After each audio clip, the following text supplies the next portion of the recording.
Last year, the Union Executive determined to set up an inquiry focusing on principals and deputies. We wanted to get a clearer picture of the roles, responsibilities and accountabilities of school principals and deputies.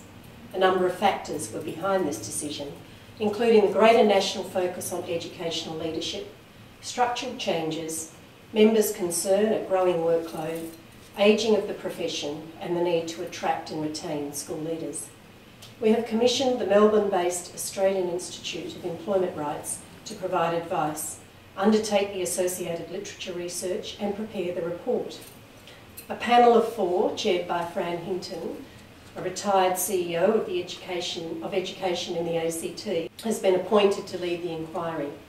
We're excited to have initiated this inquiry and look forward to all who have a genuine interest in education in WA public schools contributing.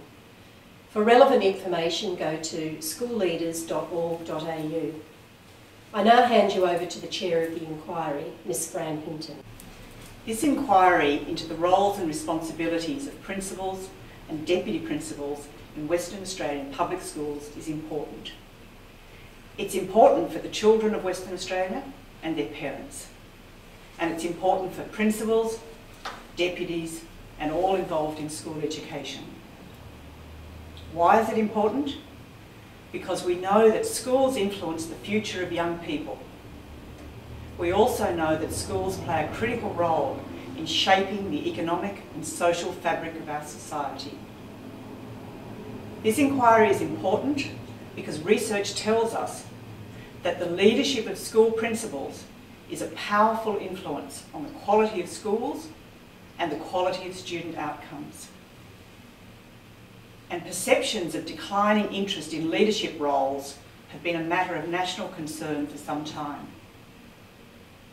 This inquiry is also important because there hasn't been a comprehensive review of the work of those in school leadership positions in Western Australia public schools for over 20 years. During this time, we've seen some quite fundamental community and education changes that impact on schools and the responsibilities of principals and deputies. By way of example, technology alone has had a significant impact on communication, culture, commerce, learning practices and community expectations. So what is the plan? The inquiry is embarking on a serious consultation process.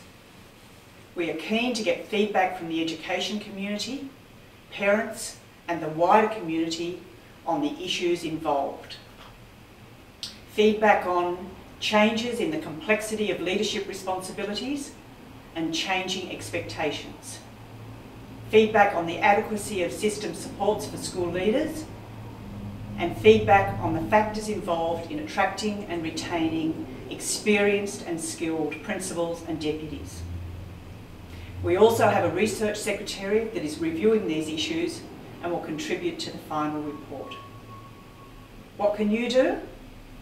We want as many people as possible to be involved. The terms of reference, the process and the details are set out on the website. But essentially, you can contribute by attending the public meetings and forums that are being held around the state, by providing submissions on one or more of the issues set out in the terms of reference, and by providing the inquiry panel with stories of the factors involved in your own decision making. Consultation will be held through February, March and early April, with the final report due to the SSTUWA in May. We look forward to your contribution.